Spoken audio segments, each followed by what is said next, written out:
Pedal Magazine. We're here with top Canadian rider under 23, Peter Disera. Welcome, Peter. Hello, hello. About an hour ago you finished. In fact, you almost collapsed at the finish line. Was it an hour ago?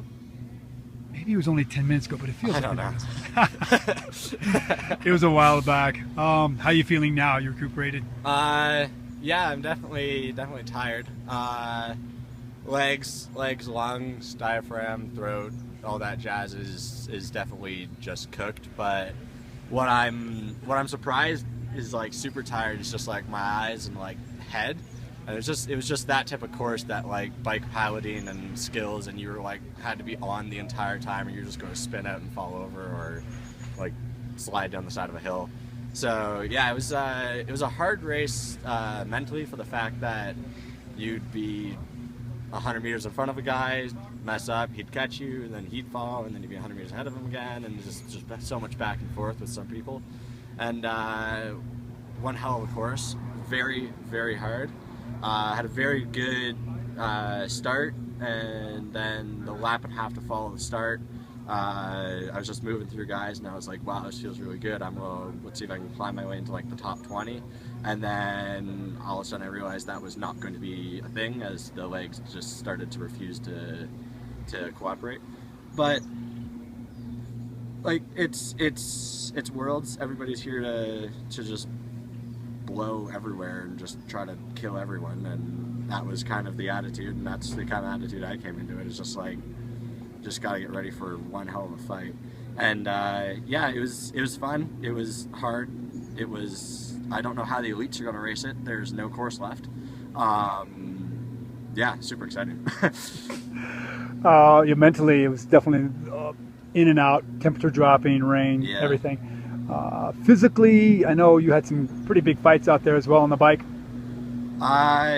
Yeah, no, it was, there was a Russian guy that I battled with for a bit, and it was I kind of really enjoyed it, because it brought me back to my junior years of like smacking handlebars and like trying to take each other out. So that was really enjoyable and got me excited.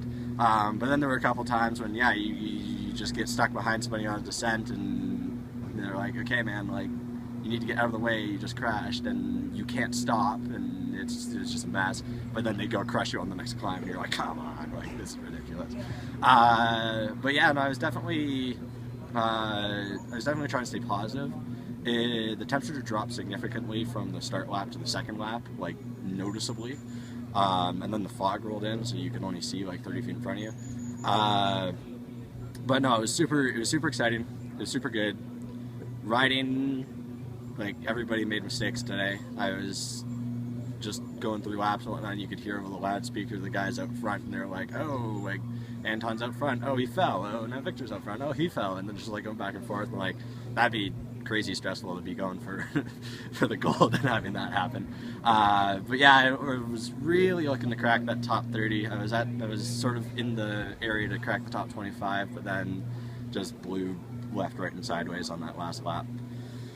In your experience, has there ever been a race like this that you can compare this to? Yeah, so I was talking to a fellow Norca Factory team teammate, Andrew L'Esperance, after the race, and he was just here to support. And I put good thought into it, and I don't know if I've ever had a race where it was like that difficult. Like, we've had races where they've been muddy and they've been slogfest, and you're just kind of like making your way through the entire time. But we're at altitude. There was a significant amount of climbing on that course, and like any of the sections that should have just been like sort of like fun, like hardwood hills or just like rolling through high speed stuff, was all of a sudden just like a slog fest, and you were like had to be so on, or you just, yeah, it was definitely interesting. I'm definitely tired. You're gonna sleep well tonight. Yeah. Looking over your 2015 season. Yeah, 2015. Very interesting year. I actually told myself a couple times in the race, I'm like, yo, this is Worlds 2015, like, get your act together. Just in a couple sections where I wasn't riding to my my standard. But yeah, earlier this year, I took the semester off of school to go live in California for January through April. Got a bunch of training in. It's been the one of the biggest years hours-wise for me. I did a lot of racing with H&R Block Pro Cycling on the road earlier this year, And then that kind of gave me a nice base, like a race base, to then transition over to mountain bike with Narco Factory team. And yeah, one of my highlights would definitely be winning the Horseshoe, sorry, I'm trying to think, I'm just, one of the Horseshoe Canada Cup, which was like right down from my house. I was super pleased to win the Elite Men's Canada Cup thing there. And then I placed second in the series, even though I didn't do Whistler, but I was super happy with the opening World Cups this year in Albstadt and Czech Republic, and really looking forward to Worlds next year in Novo Mesto, just because it's a wicked course and I think I could have a good shot there. So yeah, I wasn't super pleased with my nationals performance, kind of slipped up there, and I think my body and the hours and the workload and the billions of race days that I've put in this year sort of caught up to me there. And then I tried to train through it, just thinking, oh, I'll come out of this, I'll just train through it, and that kind of backfired on me for MSA, where I wasn't really racing, I just kind of was riding, which was fun. So I was riding my Norco full suspension, so I was just kind of slaying downhills, but I was not going very fast uphill. But then sort of brought my act back together for Wyndham, where I was able to pull out a result and pull out some legs.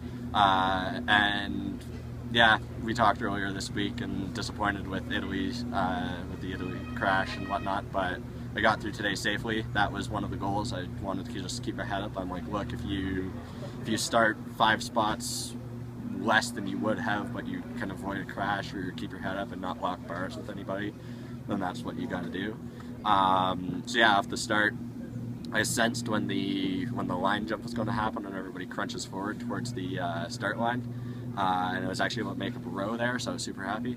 And then we started, I was on the far left, I almost got pushed in the barriers, but sort of fought the guy back, and then some dude hit the barriers in front of me but didn't go down, so that was like, because that would have been terrible.